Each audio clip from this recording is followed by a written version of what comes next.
Hello guys, আসসালামু আলাইকুম। আপনারা কেমন আছেন? আশা করি সবাই ভালো আছেন। আমিও ভালো আছি।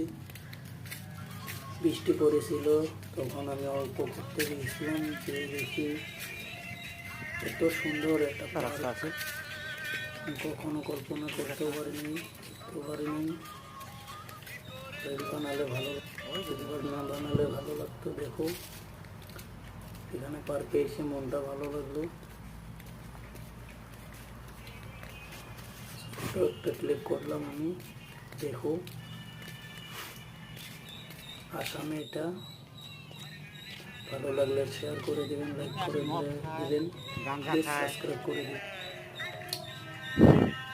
ইউটিউবে যাবে, ফেসবুকে হলে ফলো করে দিবেন, ইউটিউবে হলে সাবস্ক্রাইব করে দিবেন। লাভ ইউ গাইস, আপনাদের আশা থাকলাম। ওকে।